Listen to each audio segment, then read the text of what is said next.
Being a sniper in the Second World War meant being hated more than any other soldier on the battlefield, and you had to live with the consequences of what you did for the rest of your life. That is, of course, if you were lucky enough to survive. We're going to show you what sniping actually did to the men and women behind the scope, what it did to the soldiers on the receiving end, and why this was followed by some of the worst horrors that could happen in a war. When the First World War ended in 1918, the great powers did something strange because they abandoned their best killers almost overnight.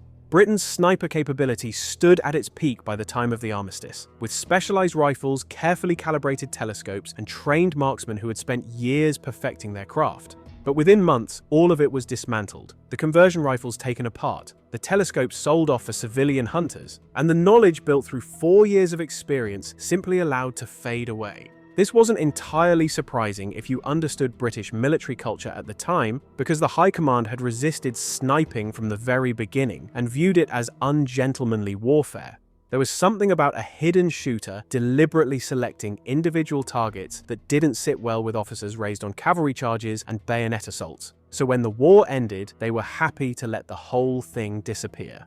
By the time 1939 came around and war returned, Britain found itself with almost no sniping capability at all, and German snipers would punish them badly for that. The United States followed a similar path, and when the Second World War began, the American army was even less prepared for precision shooting than the British. But here's what makes this truly remarkable. Even Germany, whose sharpshooters had devastated Allied troops throughout the First World War, also dropped its specialized sniper units during the interwar period. It would take significant losses to Soviet snipers before German training resumed at the highest level, and that wouldn't happen until 1943. There was one exception to this collective forgetting, and it came from the nation you might least expect. The Soviet Union remembered its humiliation because during the First World War, Russia had employed no dedicated snipers at all, and Russian soldiers suffered terribly from well-equipped German and Austrian marksmen who picked them off with impunity. Soviet military planners looked at that experience and made a decision that they'd never let it happen again. So while Western powers were dismantling their sniper programs, the Soviets were building theirs from the ground up. But before the Second World War began in earnest, there would be a demonstration of just how effective trained snipers could be. It came in the winter of 1939, in a small war that most of the world barely noticed, and there is no better example of the horrors that trained snipers could inflict than the infamous Simo Häyhä, a man we have to talk about before the real nightmare of sniping in the Second World War even began. When the Soviet Union invaded Finland in November 1939, they expected a quick victory because they had overwhelming numerical superiority, more tanks, more aircraft, more of everything. By every conventional measure, the outcome should have been obvious. But conventional measures didn't account for men like Häyhä. Häyhä had joined the Finnish Civil Guard at 17, and when the Soviets invaded, he was ready. His weapon was a Finnish variant of the Mosin Nagant rifle, nicknamed the Spitz, because its front sight resembled a Spitz dog's head. He didn't use a telescopic sight, which seems counterintuitive for a sniper, but there were good reasons for this. A scope requires the shooter to raise his head higher, making detection easier. In the Finnish winter, scopes would fog up and become useless, and sunlight could reflect off the glass and give away a position. His concealment techniques were meticulous. He kept snow in his mouth while sniping to prevent his breath from forming visible vapor, and he packed dense mounds of snow in front of his position to conceal himself and absorb the puff of snow that a muzzle blast would kick up. His routine was to move well before daybreak to a prepared position and remain completely still until after sunset. The results were devastating. Finnish army documents recorded 259 confirmed rifle kills, and his commander credited him with an equal number using a submachine gun in closer engagements. Häyhä's own war memoir estimated approximately 500 total, and his highest single-day count was 25 Soviet soldiers. The Soviets called him Belaya Smrt, the White Death, and they threw everything at trying to kill him. They deployed counter-sniper teams, directed heavy machine gun fire at suspected positions, called in mortars, placed a bounty on his head, and ordered entire artillery barrages against areas where commanders thought he might be operating. But nothing worked, and Häyhä kept killing. At one point, the Soviets sent one of their best snipers specifically to eliminate Häyhä, and the two men played a deadly cat-and-mouse game. As the sun began to set, the Soviet sniper apparently decided to withdraw and rose from his position to leave. Häyhä shot him through the head. Just 1 week before the war ended, an explosive bullet hit Häyhä in the face and shattered his lower left jaw. His fellow soldiers said half his face was missing, and they placed him on a pile of corpses, assuming he was dead. It was only when someone noticed his foot moving that they realized he was still alive. He fell into a coma and didn't regain consciousness until March 13, 1940, the same day peace was declared. He required 26 surgical operations to reconstruct his jaw, and his speech was never fully restored. But Simo Häyhä survived to age 96, finally dying in 2002. You would think the Winter War would have taught the world a lesson about what trained snipers could accomplish, and military observers did study the campaign closely, but Western powers focused almost entirely on what the war revealed about Soviet weaknesses. Hitler himself read it as proof of Slavic inferiority, which pushed him toward invading the Soviet Union. Only the Soviets learned what they should have from Finland. After encountering Finnish snipers, they accelerated their sniper training programs and improved their rifles and optics.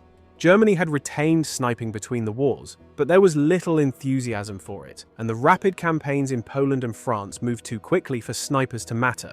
This would prove catastrophically wrong, and the place where it would fail most spectacularly was a city on the Volga River.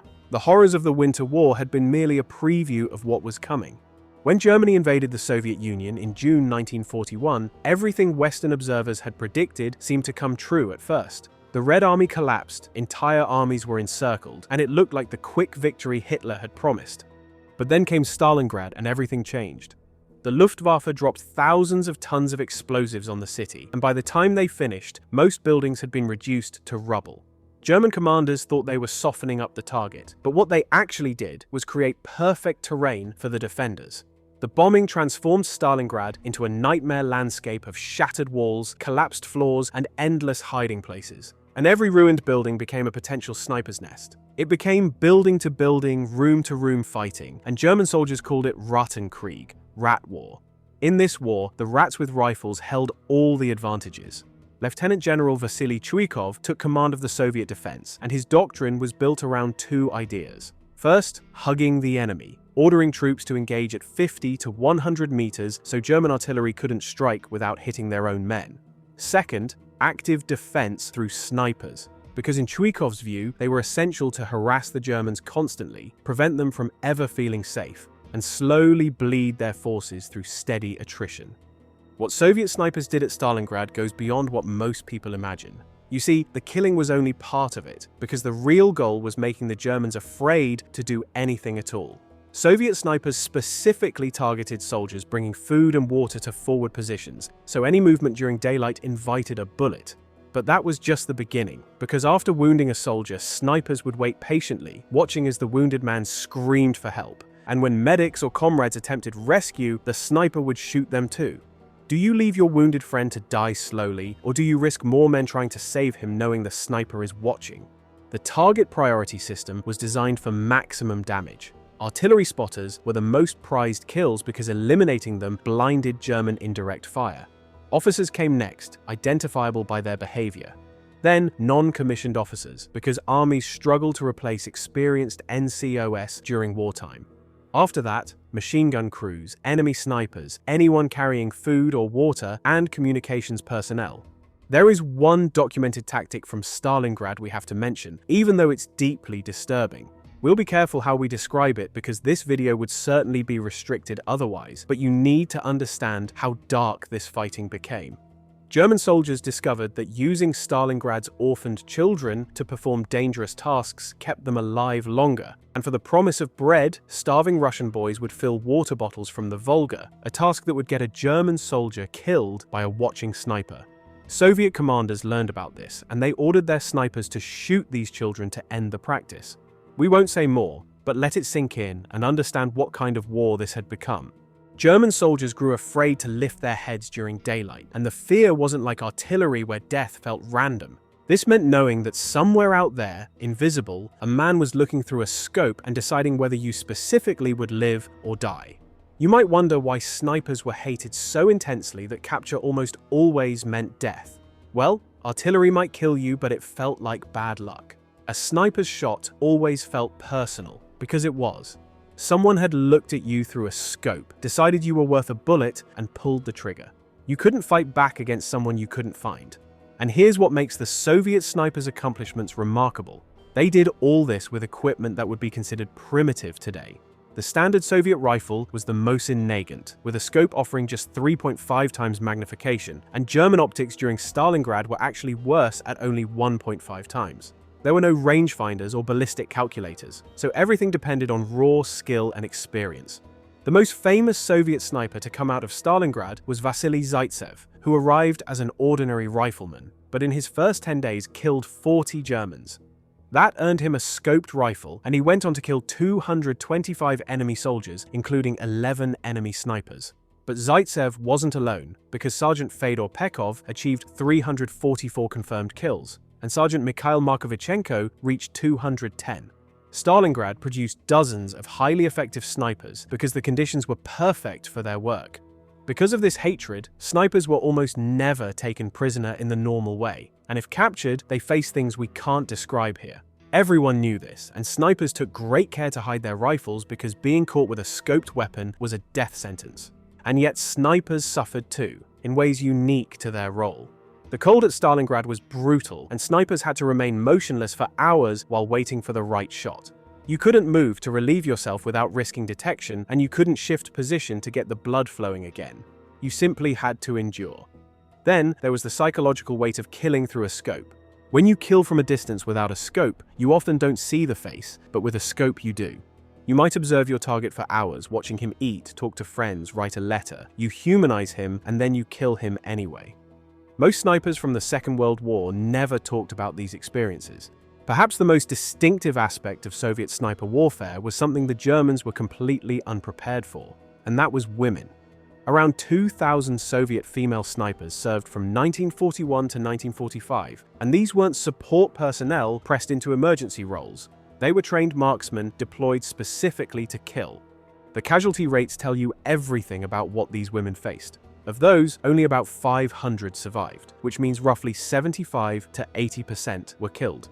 They knew exactly what Germans would do to captured female snipers because Nazi ideology viewed women fighters as everything they hated about the Soviet system.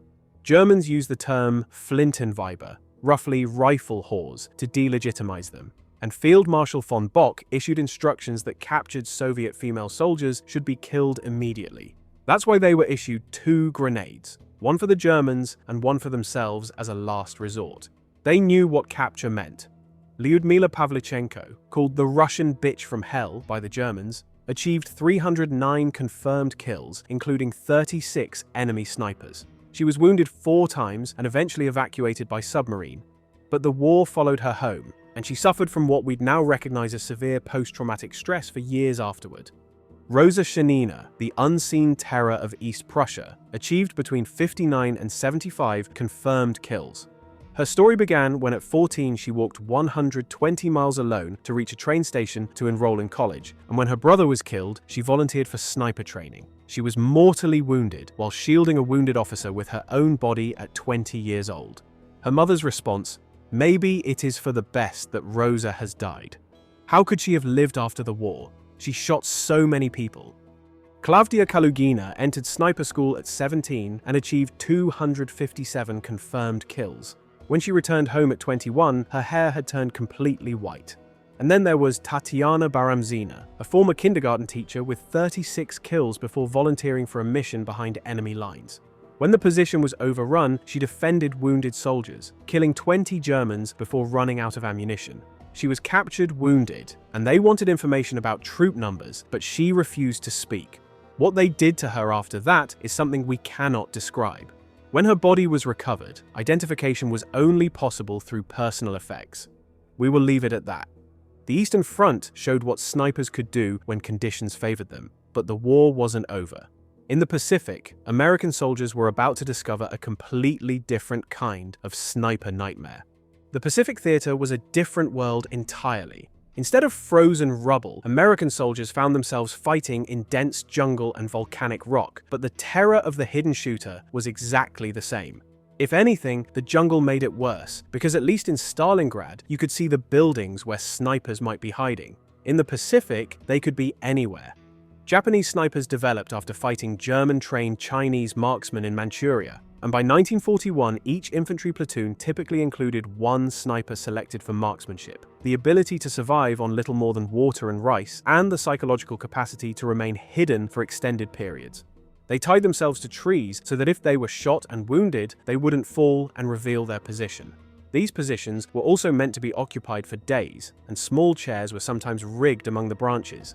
Years after the battles ended, remains of Japanese snipers were still being found tied to trees, sometimes as mummified corpses still secured in position. On Iwo Jima, the tunnel system made things worse, with spider holes everywhere that allowed Japanese to appear, fire, disappear, and attack again from entirely different locations. American troops never knew where the next shot would come from. Japanese snipers specifically targeted officers and medics, and in training soldiers were shown photographs of American medics and taught that the enemy would sacrifice many men trying to save one. American officers quickly learned to conceal rank insignia, and troops were instructed never to salute officers near the front because a salute pointed out exactly who the sniper should shoot. The psychological effect was crushing. The result was sniper hysteria, where troops raked treetops with machine gun fire at the slightest provocation, fired anti-tank guns loaded with grape shot into the canopy, and called artillery on every ravine suspected of harboring the enemy. Green troops made things worse because when one of their number was hit, inexperienced soldiers would go to ground seeking cover. This was exactly wrong because a motionless group gave the sniper easy targets. Experienced troops learned the best chance was to keep moving and make themselves harder to hit. But that lesson cost lives. Prisoners were rarely taken on either side. The Japanese booby-trapped their dead and wounded, feigned surrender to lure Americans into ambushes, and some of them detonated grenades when medics approached. After enough incidents, Allied troops became understandably reluctant to take prisoners at all. But if the Japanese sniper threat was horrifying, what emerged in the final months of the European War was something else entirely, something Allied soldiers found almost impossible to process. Because in the desperate last days of the Third Reich, the Germans turned to their children. We need to be careful about how we discuss what follows, because this is a delicate thing to talk about. What happened was one of the most disturbing chapters of the entire war. The Hitler Youth had received military training for years, with German boys taught to shoot, to march, to follow orders. By December 1944, girls as young as 14 were training with small arms and grenades, and when the war turned decisively against Germany, those reserves were called up. In the Battle for Berlin, 40,000 Volkssturm militia participated, including 5,000 Hitler Youth detailed to defend bridges over the Havel River. These weren't hardened soldiers, they were children wearing oversized uniforms, helmets flopping around on their heads, carrying rifles they had barely learned to use. These young soldiers lacked training for complex tactics, but what they could do, after years of marksmanship practice, was shoot. So, German commanders used them as snipers left behind in concealed positions as the front lines shifted. An experienced sniper understands restraint, taking a few well-aimed shots and then withdrawing to fight another day. These boys had no such instincts, and whether from lack of training, ideological conditioning, or simply not knowing better, they would remain in position and continue firing until they ran out of ammunition or were killed. At the Pischelsdorf bridges, 5,000 boys stood ready with rifles and Panzerfausts. Within 5 days, 4,500 were dead or wounded, a 90% casualty rate. We can't properly convey what Allied soldiers felt when they realized they were fighting children who wouldn't surrender and wouldn't stop firing. This is something the men who experienced it rarely discussed afterward. The scale of sniper warfare in the Second World War was like nothing the world had seen before, and nothing before or since has come close. Trained marksmen killed thousands and traumatized countless more, and it remains the deadliest era of precision killing the world has ever seen.